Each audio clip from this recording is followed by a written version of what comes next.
जो ग्रेजुएशन का टाइम होता है वो किसी भी स्टूडेंट की लाइफ के लिए काफी टफेस्ट टाइम होता है। या बीएससी थर्ड ईयर का कोई स्टूडेंट सुन रहा है, अगर उसको अप्लाई करना है कि मुझे लंदन से एमबीए करनी है।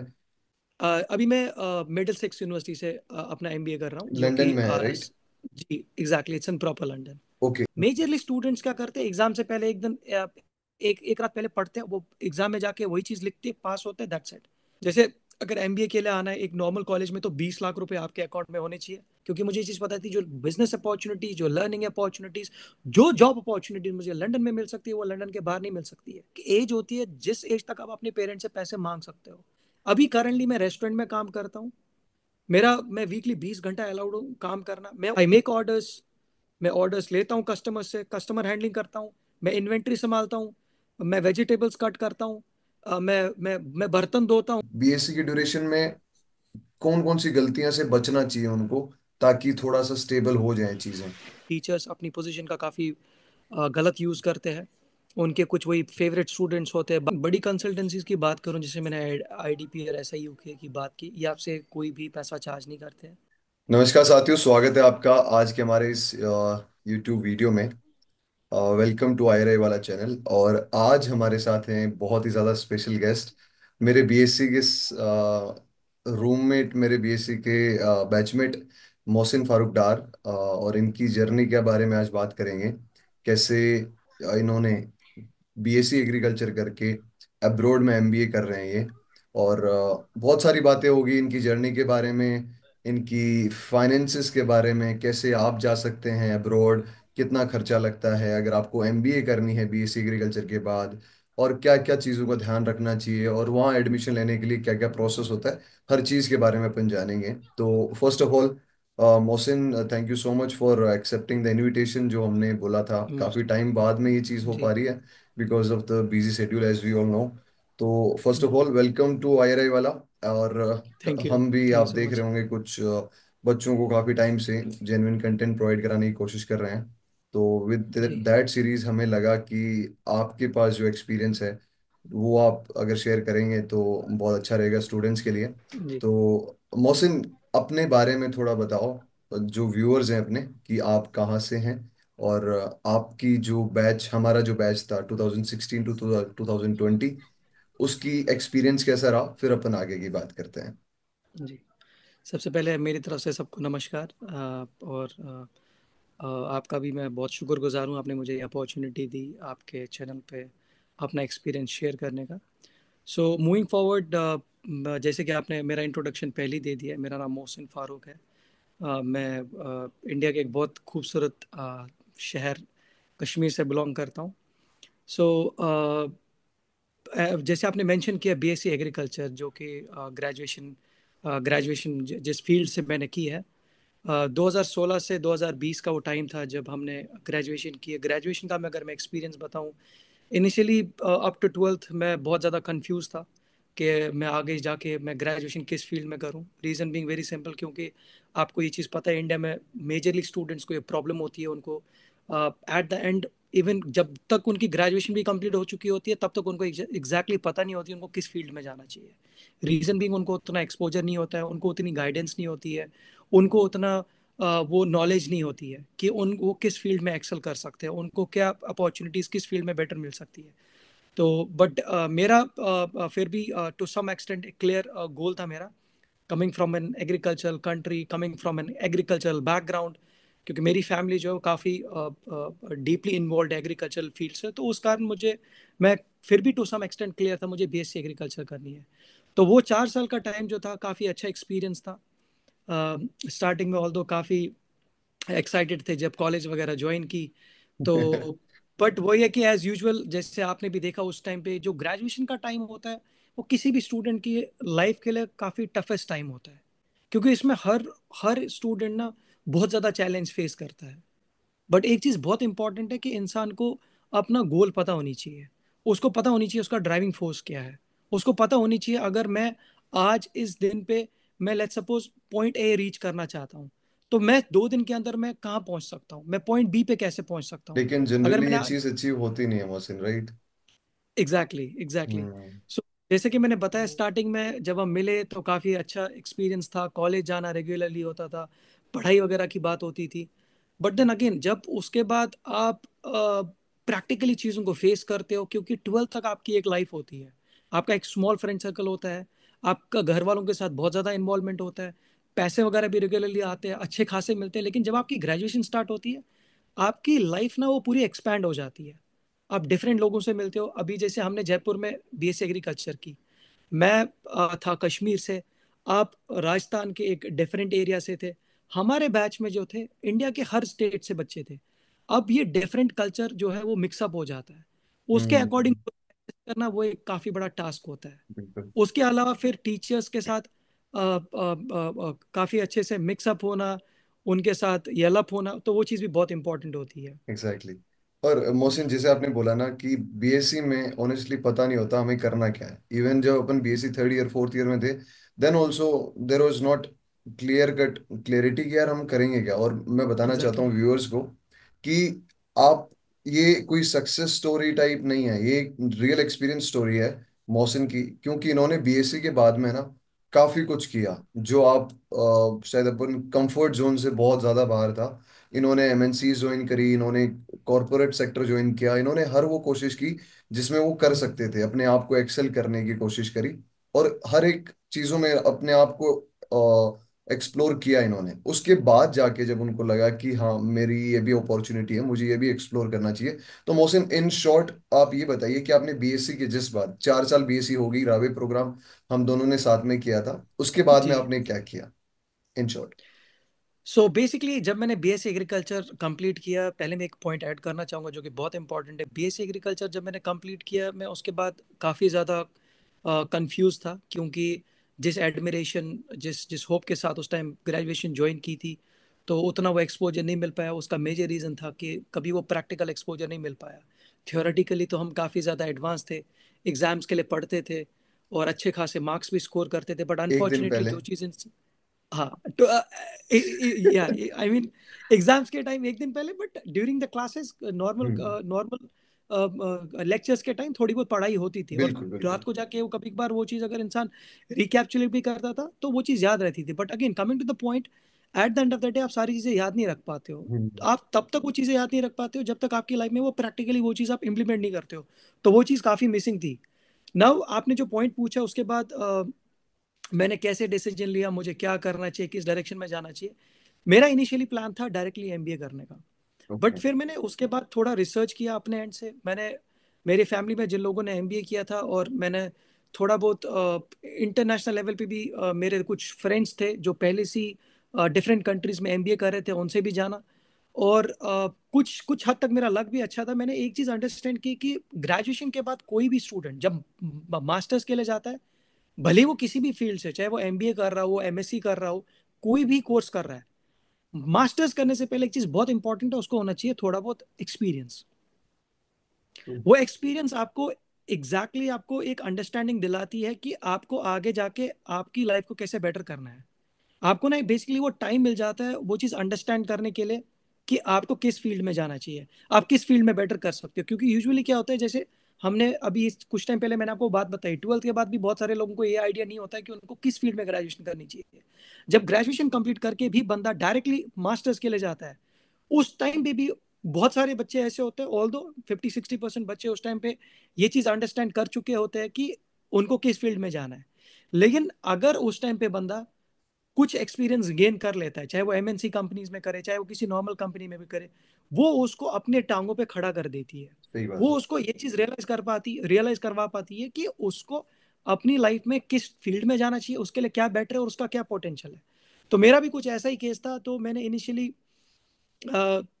मैंने एक जॉब की। जॉब करने से पहले मैं ये चीज़ बताऊंगा, मैंने कभी सोचा नहीं था कि मैं लाइफ में जॉब करूंगा। आई स्टिल रिमेंबर मैंने आपसे भी एक बार डिस्कस किया था कि मैं जॉब करूंगा, एंड आपने भी काफी हंसा उस टाइम पे। एंड मैं भी जब खुद से कभी सोचता था क्या मैं जॉब कर पाऊंगा, तो मुझे एक बार के लिए हंसी आती थी कि वो पंक्चुअलिटी, वो डिसिप्लिन, वो डिटर्मिनेशन कैसे आ सकती है मेरे अंदर। लेकिन जब मैंने वो फिर जॉब की तो मेरी ना मेरा कॉन्फिडेंस लेवल बेटर हो गया, क्योंकि जब मैंने पहली जॉब स्टार्ट की, I started from a very small package. मेरा मंथली होता था 25 to 26,000 रुपीज। तो बट वही क्यों, उस टाइम पे मनी मैटर नहीं करता। ये चीज़ में मैं एक इंपॉर्टेंट चीज़ कहना चाहूँगा, बहुत सारे लोगों को ये चीज़ माइंड में होती है कि पहली जॉब में वो ढूंढते हैं अच्छी पैकेज वाली जॉब, बट जो आपकी लाइफ की एग्जैक्टली। पहली जॉब होती है वहाँ पे पैकेज मैटर नहीं करता है। सबसे पहली चीज़ मैटर करती है आपका एक्सपीरियंस, आपका एक्सपोजर, आपकी learning. Again repeating that thing, practical learning आपको जब मिलती है, आपको अच्छे से वो जानकारी हो जाती है आपको किस फील्ड में जाना चाहिए। तो जब मैंने एक साल जॉब की, उस जॉब में मुझे ये चीज़ रियलाइज हुई कि नहीं, मैं कुछ अपनी लाइफ में डिफरेंट कर सकता हूँ। मैं ये चीज़ को अंडरस्टैंड कर पाया कि मेरा किस फील्ड में ज़्यादा बेटर है। जैसे आपको पता है कि मुझे काफ़ी मतलब मेरी कम्युनिकेशन अच्छी थी और मेरी कन्विंसिंग स्किल्स अच्छी थी। मैंने उस टाइम में एक चीज़ मैं अंडरस्टैंड कर पाया कि I could be better in something else. तो that is where I decided कि I should join some different companies. And then luckily मैंने क्या किया, इंडिया की कुछ बड़ी कंपनीज में मैंने काम किया, जहाँ पे मैं सेल्स एंड मार्केटिंग में गया। वो मेरा एक्सपीरियंस जो रहा, पहली जॉब को लेके और सेल्स और मार्केटिंग को लेके मैंने 4 साल वर्क किया। वो 4 साल जो मैंने जॉब की, और मेरी लाइफ के काफ़ी इंपॉर्टेंट 4 साल थे, क्योंकि उन 4 साल में मैंने खुद को काफ़ी ट्रांसफॉर्म होते हुए देखा। मैं अपनी लेग्स पे सबसे पहले स्टैंड हो पाया। दूसरी चीज़, मैं क्लियरली इस चीज़ को अंडरस्टैंड कर पाया कि मैं आने वाले 5 साल में मुझे खुद को कहाँ पे रखना है। क्योंकि उससे पहले मैं डे बाय डे चलता था, max to right. Max month by बिल्कुल। मंथ और ईयर टू ईयर। लेकिन वहां पे जब मैंने जॉब की डिफरेंट कंपनीज में, तो उस चीज़ ने मेरे को ना एक क्लियर अंडरस्टैंडिंग दी कि मैं आने वाले 4-5 साल में खुद को कहाँ पे देख सकता हूँ, क्योंकि मुझे एक्सपोजर मिला, वो एक्सपीरियंस मिला। एंड लकीली लास्ट 2-3 साल में मैंने काफी अच्छा काम किया, और उसके बाद मैंने डिसाइड किया कि मुझे एमबीए करना चाहिए। एंड दैट ठीक है। Is when I decided to come here. आपने जब एमबीए करने का सोचा मोहसिन, तो आपने कैट का भी सोचा होगा, इंडियन जी। सब कॉन्टिनेंट पे रह के, और उसके बाद में कब आपने ये सोचा कि यार जी। मुझे लंदन ही जाना है, मुझे वहीं से करनी है, यूरोप से करना है एमबीए वगैरह। और फिर जब ये सोच लिया, बेसिकली क्या क्या प्रोसेस होता है? जैसे आज अगर मुझे अप्लाई करना है, या बीएससी थर्ड ईयर का कोई स्टूडेंट सुन रहा है, अगर उसको अप्लाई करना है कि मुझे लंदन से एमबीए करनी है, तो सबसे पहले वो अप्लाई कैसे करें? जी। तो सबसे पहले आपने जो मुझे चीज़ पूछी कैट के बारे में, कैट के लिए मैंने, आई डोंट रिमेम्बर मैंने आपसे उस टाइम पे शेयर किया था नहीं किया था, मैंने कैट के लिए डेफिनेटली पढ़ाई की थी। और किया था। दिल्ली में हमारी एक फेमस यूनिवर्सिटी है जामिया मिलिया, उसके लिए भी मैंने पढ़ाई की। तो मैंने 1-2 साल ड्रॉप किया, but at the same time मैं जॉब भी करता था, जॉब के साथ साथ मैं पढ़ाई करता था, क्योंकि मेरा फोकस था कि आई मैं रिमेम्बर। एमबीए इंडिया से करूं, किसी किसी अच्छे कॉलेज से करूं। बट आप इसे अनफॉर्चुनेटली या फॉर्चुनेटली बोले, भगवान की वो इच्छा नहीं थी कि मैं इंडिया में एमबीए करूं। तो जब मैं वो चीज़ को अचीव नहीं कर पाया, वो एग्जाम्स क्वालिफाई नहीं कर पाया, तो उस टाइम पे मेरे दिमाग में ये चीज़ नहीं हिट की, क्योंकि जैसे मैंने आपको अभी कुछ टाइम पहले बताया, मेरे कुछ दोस्त पहले से जो फॉरेन कंट्रीज में डिफरेंट कोर्सेज कर रहे थे, तो मुझे टू सम एक्सटेंट एक आइडिया था, बट मैंने कभी सोचा नहीं था मैं अब्रॉड जाऊंगा।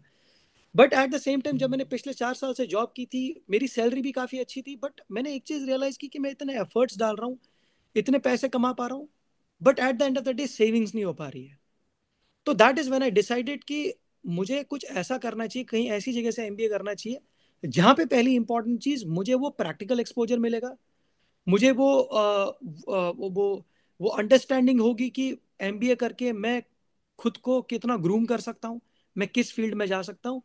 उस टाइम पे मेरे पास बहुत सारी अपॉर्चुनिटीज थी, बहुत आई मीन बहुत कंपनीज थी। अदर देन दैट उस टाइम पे भी मेरे पास बहुत कंट्रीज थी जहाँ पे मैं प्रेफर कर सकता था, बट मैंने उस टाइम पे लंदन ही क्यों चूज की, क्योंकि अगर हम यूके की बात करें, स्पेशली इंग्लैंड की बात करें, इसको business hub of the world बोला जाता है, राइट। तो मैं डायरेक्टली यहाँ पे नहीं आना चाहता था, उससे पहले मैंने कैट के लिए पढ़ा, बट मैं पढ़ाई में उतना वेल वर्स नहीं था when it comes to the competitive examining. तो मैं कैट तो मैंने ट्राई किया, but unfortunately I couldn't pass that. But at the same time GMAT के लिए मैंने पढ़ा। जी मैट में भी मेरे ठीक ठाक पॉइंट्स थे, अराउंड 350। बट अगेन, जब आप वर्ल्ड की टॉप यूनिवर्सिटीज में जाना चाहते हो, वहां पे आपका स्कोर काफी अच्छा होना चाहिए। But other right. देन उस टाइम पे मुझे एक टाइम के लिए लगा था कि शायद पॉसिबल नहीं हो पाएगा फॉरेन जाना।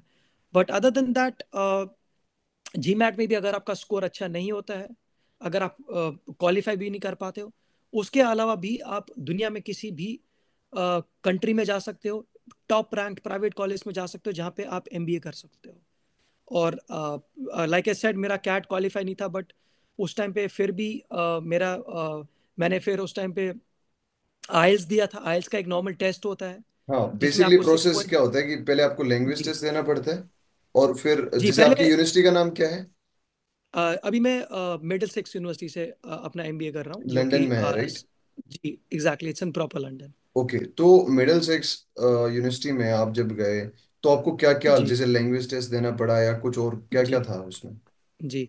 स्टार्टिंग में एक चीज़ बहुत इंपॉर्टेंट होती है, ग्रेजुएशन में आपका मिनिमम 50 to 55% होना चाहिए। ठीक है, डन। सेकंड सेकंड चीज़ ये कि आपके पास फंड्स होने चाहिए शो करने के लिए आप यहाँ आ सकते हो। अब वो कितने? फंड्स का दो रिसोर्सेज है, वो डिपेंड करता है। अगर आप मास्टर्स के लिए आते हो, जैसे मेरे कोर्स में जैसे इट वॉज एमबीए के अराउंड लिए आना है 20 लाख मुझे। रुपीज हम्म। जी। जैसे अगर एमबीए के लिए आना है एक नॉर्मल कॉलेज में, तो 20 लाख रुपए आपके अकाउंट में होने चाहिए, प्लस ओके। आपके लिविंग एक्सपेंसेस साल के जो कि 12 लाख रुपए, प्लस वो के, तो टोटल अमाउंट 32 लाख रुपए आपको शो करना पड़ता है। शो करना है अकाउंट्स में? जी ओके। जी वो जी। किसी को अब देना नहीं है, राइट? नहीं, वो किसी को नहीं देना है। वो 32 लाख शो करने के दो तरीके हैं, या तो आपके पास खुद की सेविंग्स होनी चाहिए, अदर देन दैट अगर आप बैंक से लोन लेना चाहते हो तो वो हम्म। लोन लेके भी आप दिखा सकते हो, दैट्स एब्सोल्युटली फाइन। ओके, ठीक जी। है। तो तो उसके बाद ये चीज हुई, तीसरी चीज फिर मेरा आइल्स टेस्ट। आइल्स हम्म। टेस्ट भी बहुत इंपॉर्टेंट है, उसमें आपको 6.5 स्कोर करना पड़ता है। बेसिकली वो लोग ये चीज चेक करते हैं कि ये बंदा जो है, ये इसकी writing, reading and listening skills अच्छी है, ये यहाँ पे स्टैंड लेना चाहिए खुद का, आई मीन यहाँ पे खुद को एडजस्ट करना चाहिए। तो वो चीज़ भी इंपॉर्टेंट है। बट अदर देन दैट, अगर लेट्स सपोज बाई चांस किसी का आइल्स भी पास नहीं होता है, तो अगर आपके ट्वेल्थ में इंग्लिश में अच्छे ग्रेड्स है, अगर आपने इंग्लिश मीडियम से पढ़ा है, ट्वेल्थ में अगर आपके अबव 70% है इंग्लिश में, तो उसके बेसिस पे भी काफी यूनिवर्सिटीज आपको एडमिशन दे देती है। ओके, विदाउट हाँ आइल्स जी, also? Without aisles also, oh yes. Great great, ये चीज मुझे भी नहीं यस। पता थी। तो अगर किसी के जी 70% से ऊपर है इंग्लिश में, तो दैट्स ए गुड न्यूज जी। For you. तो उसके बाद या आपने आइल्स टेस्ट दिया, आपने जी बैंक्स में अकाउंट शो कर दिया कि भाई ये मेरे पास इतने पैसे हैं। उसके बाद अप्लाई जी। कैसे किया और वहां से कैसे रेस्पॉन्स है आपके पास? सो बेसिकली इंडिया में, हमारी कंट्री में ये चीज़ तो काफ़ी अच्छी है, काफ़ी बड़ी बड़ी कंसल्टेंसीज है। जैसे हाँ। अगर आपने सुना होगा आईडीपी के बारे में, इसी तरीके से एसआईयू के है, इसी तरीके से ग्रेट लर्निंग है। तो मैं बहुत सारी कंपनीज के टच में था जो कि एज अ मीडिएटर वर्क कर रही थी इन यूनिवर्सिटीज़ में अप्लाई कराने के लिए। बट मैंने उस टाइम पे एस आई यू के को चूज़ किया, क्योंकि उनका टाइमली रिस्पॉन्स आ रहा था, तो उन्होंने मेरी प्रोफाइल वगैरह बनाई। लंदन में जितनी भी यूनिवर्सिटीज़ मैंने खुद ने शॉर्ट लिस्ट की थी, क्योंकि एक चीज़ बहुत इंपॉर्टेंट है, जब आप कोई यूनिवर्सिटी सेलेक्ट करते हो, जब आप कोई यूनिवर्सिटी चूज़ करते हो, आपको उसकी रैंकिंग देखनी पड़ती है, वर्ल्ड लेवल पे उसकी क्या रैंकिंग है। sure। तो अगर लेट्स सपोज, अगर आपको ये टारगेट है, आपको वर्ल्ड की टॉप 100 यूनिवर्सिटीज में जाना है, तो आप उसके अकॉर्डिंगली यूनिवर्सिटी शॉर्टलिस्ट करते हो। अगर आपको ये देखना है कि मुझे वर्ल्ड की टॉप 300 यूनिवर्सिटीज में जाना है, आप उसके अकॉर्डिंगली यूनिवर्सिटी शॉर्टलिस्ट करते हो। बट लेट्स सपोज आपके लिए रैंकिंग मैटर नहीं करती है, आपके लिए प्लेस मैटर करती है। जैसे अगर मैं अपना बताऊं, मैं उस टाइम पे मेरे पास कुछ यूनिवर्सिटीज मैंने ऐसी शॉर्ट लिस्ट की थी जो टॉप 100 में थी, बट अनफॉर्चुनेटली वो लंदन में नहीं थी। बट मेरा मेन गोल था, मुझे लंदन में रहना है, क्योंकि मुझे ये चीज़ पता थी, जो बिजनेस अपॉर्चुनिटीज, जो लर्निंग अपॉर्चुनिटीज, जो जॉब अपॉर्चुनिटीज मुझे लंदन में मिल सकती है, वो लंदन के बाहर नहीं मिल सकती है। तो तो उस चीज़ के अकॉर्डिंग जब आप कॉलेज यूनिवर्सिटी शॉर्टलिस्ट करते हो, आप अपने मीडिएटर को, जो भी होता है उस टाइम में, जैसे मेरा ऐसा यूके था, वो मीडिएटर उन यूनिवर्सिटीज़ में आपकी प्रोफाइल को फॉरवर्ड करके देता है। आपकी प्रोफाइल शॉर्टलिस्ट होती है, आपके पास मेल आता है कि आप इस यूनिवर्सिटी के लिए सिलेक्ट होते हो।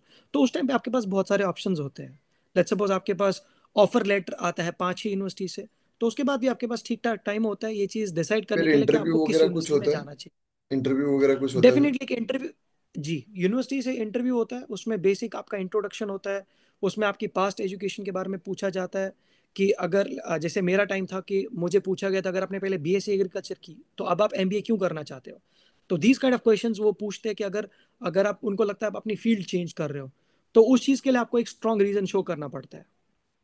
General okay. एक इंटरव्यू होता है, बेसिकली वो आपका लैंग्वेज टेस्ट और थोड़ी बहुत नॉलेज चेक करता है, बट वो काफ़ी बेसिक रहता है। ओके।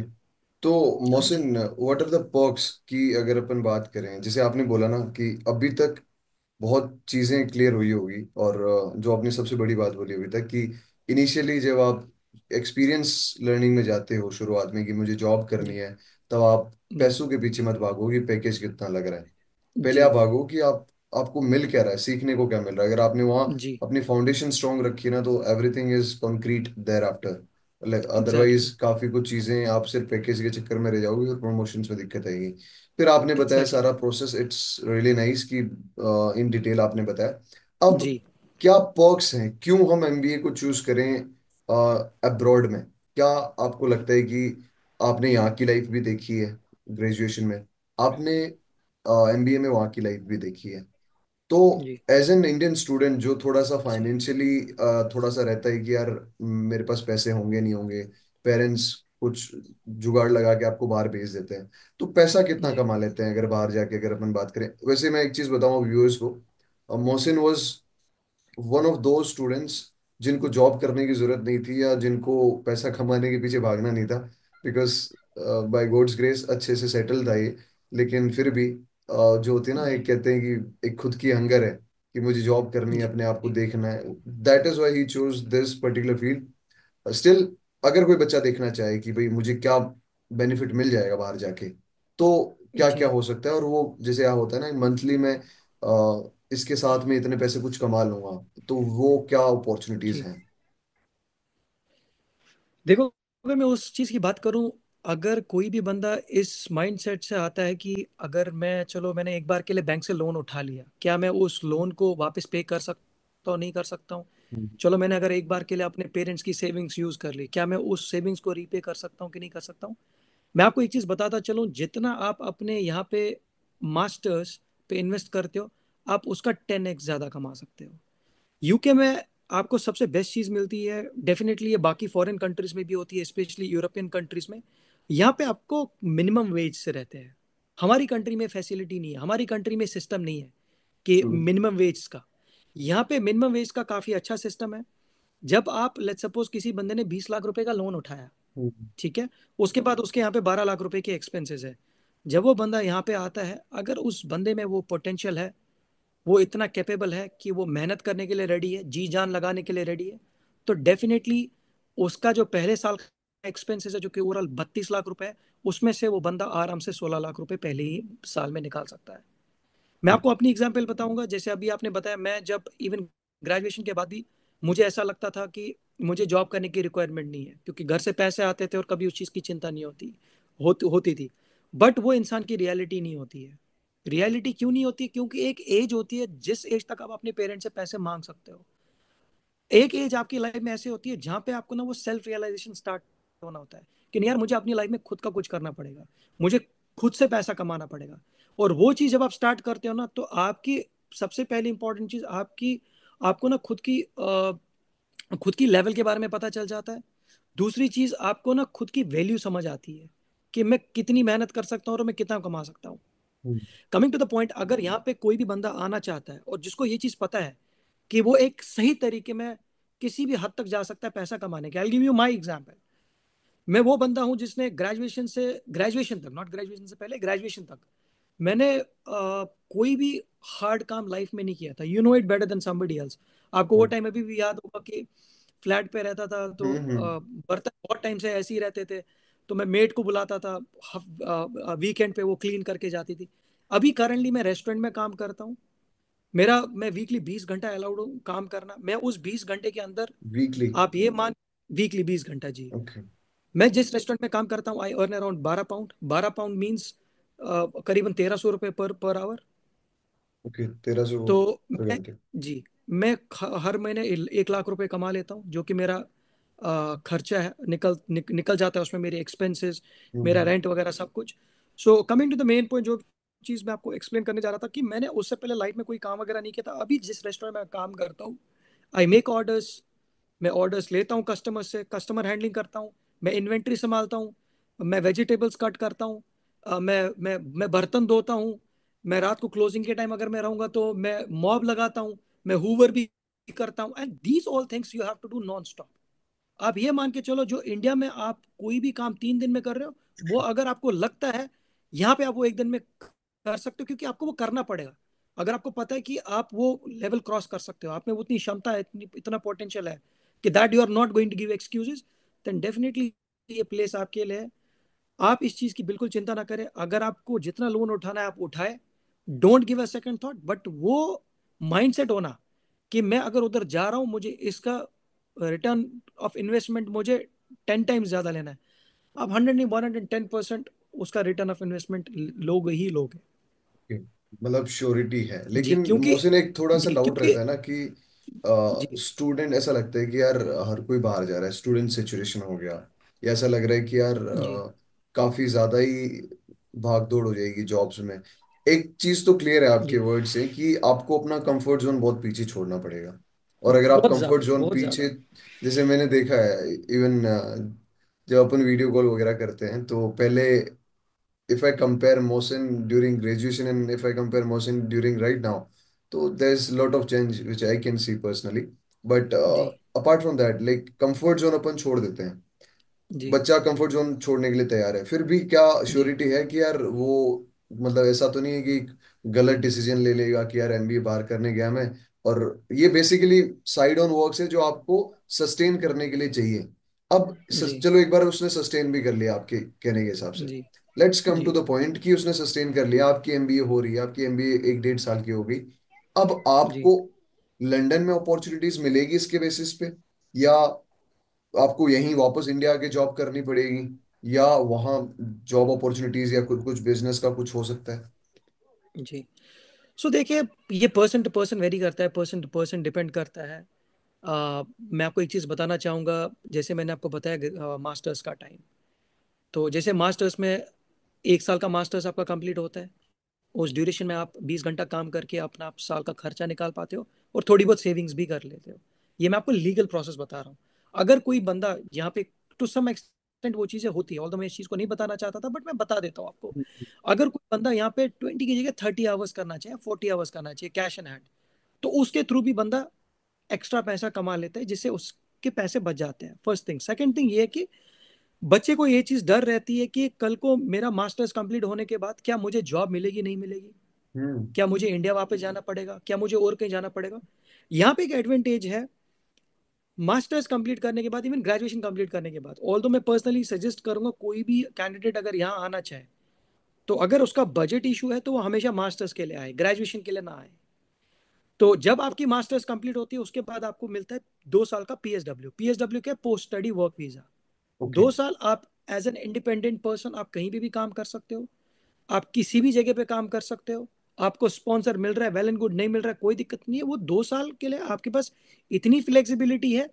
अगर आप एक नॉर्मल लाइफ गुजारते हो, अपने एक्सपेंसेस को कट ऑफ करते हो, राइट, आप 2 साल ना करते भी 25 से 30 लाख रुपए आराम से कमा लेते हो। अब वो 2 साल आपने जब यहाँ पे काम कर लिया, चाहे आपने किसी कंपनी में काम कर लिया, चाहे आपने किसी होटल में काम कर लिया, which is your hospitality sector, किसी में भी काम कर लिया, जब आप एक फॉरेन कंट्री में काम करते हो उस एक्सपीरियंस का काफी वैल्यू होता है। यहाँ से आप किसी भी यूरोपियन कंट्री जा सकते हो, आप किसी भी मिडिल ईस्ट कंट्री जा सकते हो, जहाँ पे आपको काफी अच्छी जॉब अपॉर्चुनिटीज मिल सकती है। अब रही बात इंडिया वापस आने की, अगर कोई कैंडिडेट यहाँ पे आता है एक अच्छे पोटेंशियल के साथ और अपने दिमाग का सही यूज करता है, और अपॉर्चुनिटी जो उसको यहाँ पे आके मिलती है उनको सही यूज करता है, उस बंदे को पता रहेगी मास्टर्स कंप्लीट करने के बाद, जब वो बंदा यहाँ पे 2 साल स्पेंड करता है, उसको ये चीज पता होगी जब मैं इंडिया वापस जाऊंगा, मुझे इंडिया वापस जाके क्या करना है, कैसे अपनी रोजी रोटी कमानी है, मुझे अपना पैसा कैसे कमाना है, उसको वो चीज पता होगी। क्योंकि इतना अगर सीख किसी जाता है बंदे ने because it is business hub exactly, of India, exactly business अगर हब कोई ऑफ द बंदा, वर्ल्ड, सॉरी। एग्जैक्टली अगर कोई बंदा यहाँ पे आ रहा है और इतने इस पोटेंशियल से आ रहा है, इतने विश्वास से आ रहा है, उसको पता है कि मेरे सामने कितनी भी दीवारें खड़ी हो, कितनी भी ज्यादा बैरियर्स हो, मैं उन सबको तोड़ के निकल जाऊंगा, मैं उन सबको क्रॉस करके निकल जाऊंगा, तो वो बंदा, nobody is gonna stop him reaching from reaching the heights. That's as simple as that. Great great. मतलब जी। अगर देखो ऑब्वियसली ये चीज तो है ही कि आपको अपना कंफर्ट जोन छोड़ना पड़ेगा, और अगर अपने कंफर्ट जोन छोड़ा है ना तो बहुत। देर आर जी। Much more rewards than we expect. और exactly. Mohsin, coming to point कि आपने ना बीएससी में देखा और एमएस एमबीए वहां से कर रहे हो, तो जी। क्या मेजर चेंजेस दिखते हैं आपको इन इंडिया जी। एंड अब्रॉड, कि एक्चुअली यहाँ माइंडसेट का क्या फर्क है, कि यहाँ के स्टूडेंट्स कहाँ तक लिमिट कर रहे हैं, और बीएससी की ड्यूरेशन में कौन कौन सी गलतियां से बचना चाहिए उनको, ताकि थोड़ा सा स्टेबल हो जाए चीजें? जी। जी। सो देखिए, अगर मैं इंडियन एजुकेशन और फॉरेन एजुकेशन के सिस्टम की बात करूं, इंडिया में भी मैं डेफिनेटली, फिर भी अभी भी करंट टाइम में भी मैं ये मानता हूं इंडियन एजुकेशन सिस्टम जो है वर्ल्ड में सबसे बेस्ट इंडियन एजुकेशन सिस्टम है। ऑल्दो मैं इस टाइम में लंदन में पढ़ रहा हूँ, पर देखिए डिफरेंस कहाँ पे आता है। अगर आप इंडियन कॉलेज से यूनिवर्सिटीज को कैटेगराइज करें, वहाँ पे टीयर 1, टीयर 2, टीयर 3 कॉलेज आते हैं, यूनिवर्सिटीज आती है। अनफॉर्चुनेटली क्या होता है कि जो मेजोरिटी ऑफ द पॉपुलेशन होती है, हम जैसे मिडिल क्लास लोग होते हैं, जो मेजोरिटी ऑफ द टीनेजर्स होते हैं वो जाते हैं टीयर 2 और टीयर 3 यूनिवर्सिटीज में। अब टीयर 1 यूनिवर्सिटीज कैसे होगी, जिस जिस प्रकार की अभी यूनिवर्सिटी में आप पढ़ रहे हो, राइट? जैसे जैसे एम्स कॉलेज है, राइट? आईआईटीज इसी हो तरीके गए। से और भी हम्म, आईआईटीज होगी, करेक्ट है, दैट मेक्स हम्म, सेंस। तो अगर आप इन प्रकार की यूनिवर्सिटीज में जा पाते हो तो डेफिनेटली वहाँ का एजुकेशन सिस्टम काफी अच्छा है, बिकॉज वो एक ऐसा एजुकेशन है जो कि आपको काफी नरिशमेंट देता है। किस लिहाज से नरिशमेंट देता है कि आपको आपकी लाइफ में ना जो भी चीज आप सीखते हो उसमें काफी ज्यादा प्रैक्टिकल इन्वॉल्वमेंट होती है। उसमें उसमें वर्ल्ड की जितनी भी सारी कंट्रीज है उसके बारे में आपको जानकारी मिलती है, राइट? अगर अब हम T2 और T3 कॉलेज यूनिवर्सिटीज की बात करें, वहां पे प्रॉब्लम क्या है? वहां पे प्रॉब्लम है लर्निंग स्टाइल में। जैसे अभी हम कुछ टाइम पहले डिस्कस कर रहे थे, मेजरली स्टूडेंट्स क्या करते हैं, एग्जाम से पहले एक दिन एक रात पहले पढ़ते हैं, वो एग्जाम में जाके वही चीज लिखते हैं, पास होते हैं, दैट्स इट। बच्चा जो 3-4 साल वो चीज पढ़ता है, उसके बाद मैक्स टू मैक्स 6 महीने तक वो याद रहता है, या अगर आप उसको स्ट्रेच करके ले चलोगे 1 साल, उसके बाद बंदा मेजरली चीजें भूल जाता है। लेकिन उसके कंपैरिजन में जब आप फॉरेन कंट्री में जाते हो, यहाँ का लर्निंग अप्रोच जो है काफी डिफरेंट है। यहाँ पे सबसे कैसे? इंपॉर्टेंट चीज, यहाँ पे आपके टेस्ट वगैरह ऐसे नहीं होते कि अगर आपने 5-6 महीने पढ़ाई की उसके बाद आपके एग्जाम्स हो रहे हैं। यहाँ पे बेसिकली होते हैं आपके असेसमेंट्स, राइट? ओके। आपको एक पर्टिकुलर टॉपिक दिया जाता है, आप वो टॉपिक खुद से चूज करते हो, उस पे आप असाइनमेंट बनाते हो, जिस पे आप खुद बैठ के चीजों को रिसर्च करते हो। लेट्स सपोज आपने अमेजोन कंपनी ले ली, आपने ले लिया कि अमेजोन कैसे खुद के लॉजिस्टिक्स को डिफरेंट कर सकता है, कैसे बेटर कर सकता है, खुद की इन्वेंट्री को एआई की मदद से कैसे बेटर कर सकता है, क्योंकि मतलब अभी आप प्रॉब्लम देखोगे आज सॉल्विंग बेस्ड अप्रोच रहेगी सारी। एग्जैक्टली मेजरली ये प्रैक्टिकल लर्निंग मिलती है आपको यहाँ पे। ओके। तो वो एक मेजर डिफरेंस है। क्योंकि ग्रेट। उसके अलावा एक और इम्पॉर्टेंट चीज यहाँ पे क्या है कि करिकुलम फ्लेक्सिबिलिटी। अगर हम इंडियन करिकुलम की बात करें, हम वही करिकुलम फॉलो करते आ रहे हैं जो कि सदियों से चल रहा है, हम्म, जिसमें कभी चेंज आती नहीं है, और अगर आती है तो सम एक्सटेंड आती है। लेकिन फॉरेन कंट्रीज में क्या होता है, यहाँ पे करिकुलम अप टू डेट होता है। जो भी कोई चीज नई आती है मार्केट में, चाहे वो बिजनेस में हो, चाहे वो एग्रीकल्चर हो, चाहे वो फाइनेंस में हो, चाहे वो मार्केटिंग में, किसी भी चीज में हो, वो इमिडिएटली करिकुलम में ऐड की जाती है। और उसको थियोरेटिकली तो सिखाया जाता है, साथ साथ उसको प्रैक्टिकली कराया जाता है, क्योंकि यहाँ पे ना प्रोजेक्ट्स होते हैं, और जैसे हमने बताया असाइनमेंट्स की बात की, वो चीज भी होती है, इंडस्ट्री विजिट भी होता है यहाँ पे, तो वो एक काफी इंपॉर्टेंट चीज है। मोहसिन, क्या चेंजेस आपके हिसाब से ना, लाइक जैसे आपने बताया कि प्रॉब्लम सॉल्विंग अप्रोच है, और जी। बिल्कुल एक्सपीरियंस लर्निंग है, और जी। अप टू डेट भी सारा सिस्टम है।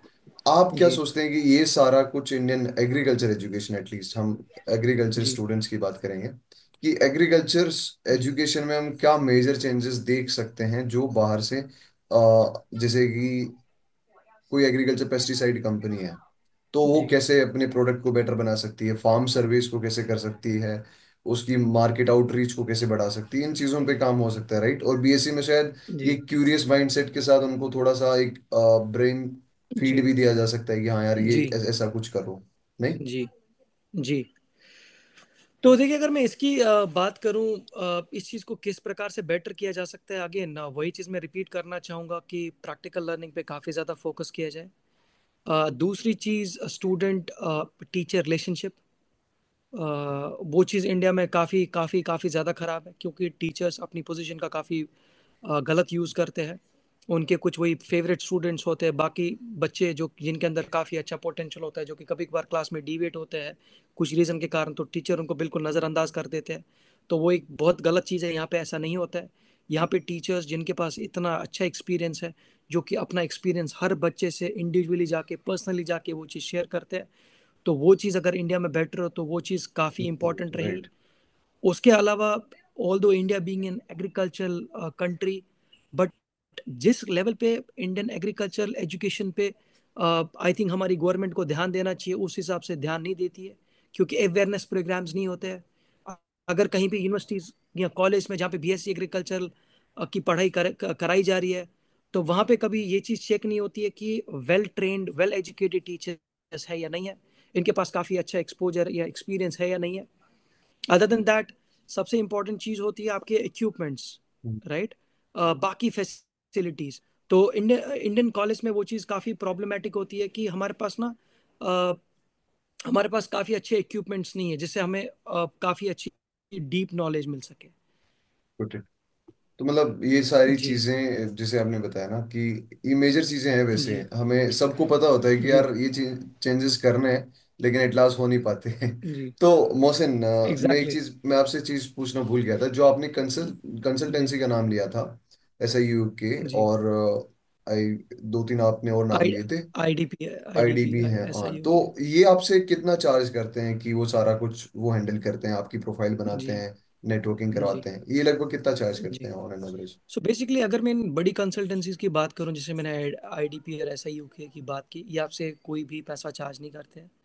इनके यूनिवर्सिटी से पहले से टाई अप्स होते ओह हैं। ग्रेट। ये यूनिवर्सिटी अपना कमीशन लेते हैं, क्योंकि eight the end of the day आपके जो भी पैसा वगैरह वो ट्रांसफ़र होते हैं, वो डायरेक्टली यूनिवर्सिटी के अकाउंट में जाते हैं। मीडिएटर्स के पास कोई भी पैसा नहीं जाता है, सो ये कोई भी पैसा आपसे चार्ज नहीं करते हैं। इनको जो भी अपना कमीशन मिलता है, हाँ जी, वो डायरेक्टली यूनिवर्सिटी या कॉलेज से मिलता है। हाँ, दैट इज ग्रेट। मतलब आपको ऐसा भी नहीं कि यार किसी को पैसे दे के जाना पड़ रहा है। हाँ, दैट इज रियली ग्रेट। जी मुझे ऐसा नहीं पता था, मुझे लगा कि कुछ इंटेलिजेंस ऑफ मनी था उसमें, कुछ ना कुछ तो जी पैसा लेगी तभी इतना सब कुछ कर रही है। ऑल दो जी ग्रेट है, ये अच्छी बात है। जी एंड इसके अलावा भी बहुत सारे डाउट्स व्यूअर्स के रहे होंगे, आई होप।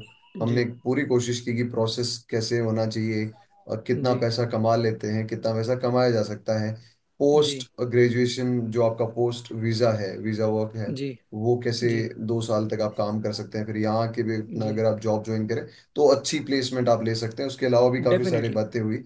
बट जी still Mohsin, I still think कि काफ़ी सारे डाउट्स रहेंगे व्यूअर्स के। तो जी दोज आप एक बार कमेंट सेक्शन में लिख सकते हैं, और उसके अलावा हम एक लिंक भी डिस्क्रिप्शन बॉक्स में दे देंगे, जिसमें हम आपको एक व्हाट्सएप लिंक देंगे, जिसमें अगर आपको अब्रॉड से MBA करनी है तो आप उसमें ज्वाइन हो सकते हैं। और हम उसमें मोहसिन को भी रिक्वेस्ट करेंगे कि वो ज्वाइन हो जाए।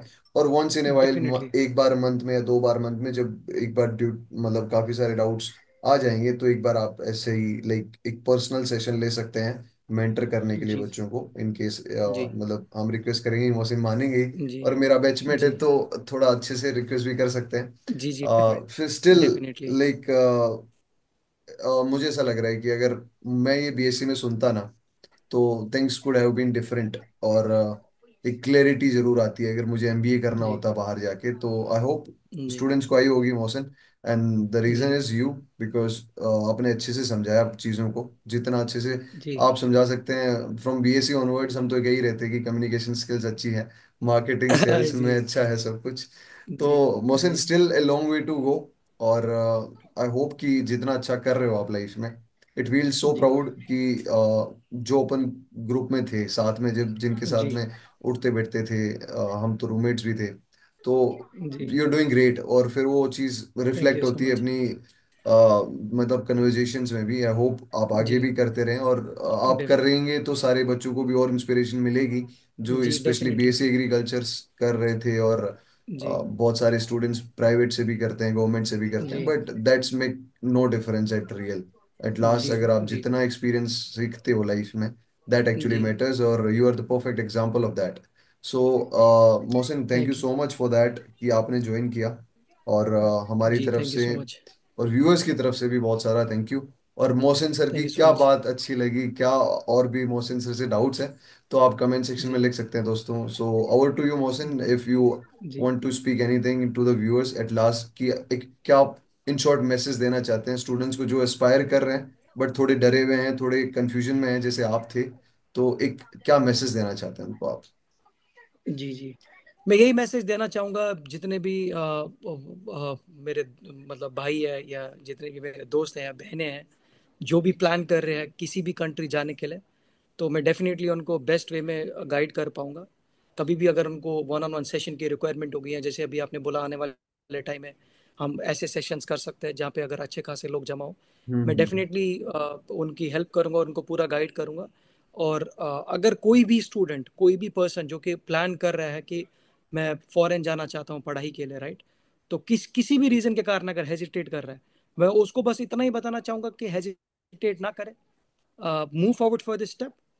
अगर आप इस स्टेप के लिए प्लान कर रहे हो, this could be the best step of your life, but one thing is very important, that is you need to make sure that you need to come out from your comfort zone. And if you are that kind of person who is ready to face any what sort of challenge in your life, and you're ready to go beyond the borders, go beyond the challenge, then definitely this would be a great opportunity for you. Because once you come into any foreign country, any European country, it gives you amazing exposures. Because when you reach an international level, if you're good in something, you start up making so many connections.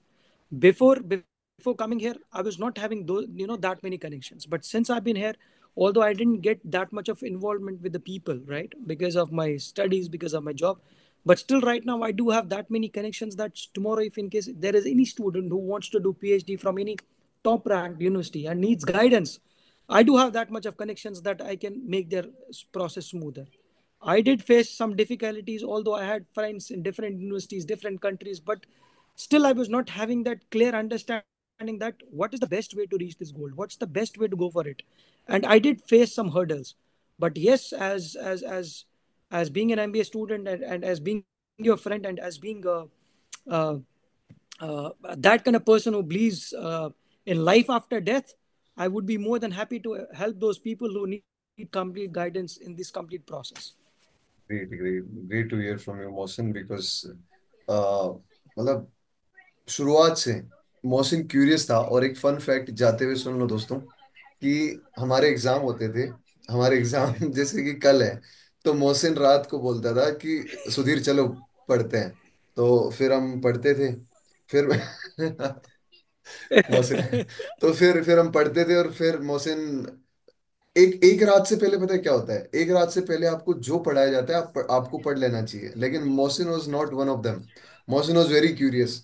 उसको पहले page में ही दो चार doubt आ जाते थे कि यार ये हो रहा है तो क्यों हो रहा है सुधीर। तो हम बोलते थे यार, अगर तुझे इतना जानना था तो पहले पढ़ लेता। बोला नहीं सुधीर अभी बताओ। अब फिर भी जैसे तैसे पढ़ाई करी। और फिर जब हमारे पास एक ट्विस्टर थी भाई, तो मैं आगे बैठता था, मोहसिन पीछे बैठता था। इसको एग्जाम के लिए लेके जाना पड़ता था कि मोहसिन चल उठ। मोहसिन को फिर लेके जाना पड़ता था। फिर जब मोहसिन पीछे बैठा होता था, तो फिर मोहसिन रिवीजन करता था कि सुधीर इसका आंसर क्या होगा। मैंने कहा ये है। इसका आंसर क्या होगा, मैंने कहा ये है। ये क्यों होगा सुधीर, मैंने कहा अब छोड़ दे मेरे भाई। उसके बाद में जब अगर किस्मत अच्छी हुई तो मोहसिन मेरे जिस पीछे बैठता था एग्जाम हॉल में, तो मैं ऐसे दिखा देता था कि मोहसिन ये आंसर है। मोहसिन कभी पूछता था तो फिर जब मैं दिखा देता था, मोहसिन फिर भी विश्वास नहीं करता था। मोहसिन फिर क्रॉस चेक करता था एक दो से दूसरे से, फिर जाके लिखता था। फिर अगर मुझे पता चल गया कि यार तू मेरी बात पे एक तो देख रहा है, ऊपर से मेरी बात भी नहीं मान रहा है, तो दिस इज नॉट फेयर, फिर मैं दिखाता नहीं था। फिर मोहसिन बोलता था नहीं यार। एग्जैक्टली। तो this was fun fact for you guys. मतलब हमारी बहुत सारी मेमोरीज हैं जो हमने बहुत अच्छे से स्पेंड करी थी। I hope. एग्जैक्टली, वो काफी अच्छा टाइम था, काफी फुल ऑफ लर्निंग टाइम था। हाँ। और एक और चीज, एक और वो बात मुझे याद आई, एग्जाम से पहले पहले चाय पी के चलते हैं, उसके बाद एग्जाम देने चलते हैं। जैसे 1:30 बजे एग्जाम है, तो एक 1:30 पे अगर एग्जाम है तो हम पहुंचे जल्दी, लेट लेट पहुंचे, तो भी 1:25 1:30 हो गए। अब 1:30 हो गए, मैं वैसे ही टाइम का थोड़ा सा ऐसा था कि यार जल्दी पहुंचना है, क्योंकि मेरे को लिखना बहुत होता था। तो उतने में मोहसिन कहते हैं नहीं यार चाय पी के चलते हैं। फिर 1:40 1:45 तक पहुंचते थे मोहसिन। तो इट वाज गुड मेमोरीज। अगर वो एग्जैक्टली। सब नहीं होती तो शायद ये बात नहीं हो रही होती या अभी। तो सम exactly. imbalances, some indiscipline is also required sometimes in life, but that should not take a toll of your life. That is the main thing. So with this, thank you so much, Mohsin, again. I hope you all the best for your life, my and pleasure. keep thank you inspiring so us much, wish you the same. and be in touch. Definitely. Okay, brother. Have a good You good have been night. inspiring. You have been inspiring us as well. I'm really happy to see where you are right now. I mean, during that time, like I said, I had never thought about that. I will be among those luckiest people that one day I will be in London and my friend will be sitting in India's top ranked university. So kudos to you. I mean, what you have achieved, it's not everyone's cup of tea, especially in a populated country like India. But again, coming to that point, when you are, you know your goals, when you know that you want to achieve something in your life, nobody's going to stop you. And you are one of the examples of that. Same here, brother. Same to you, and keep Thank you. inspiring us.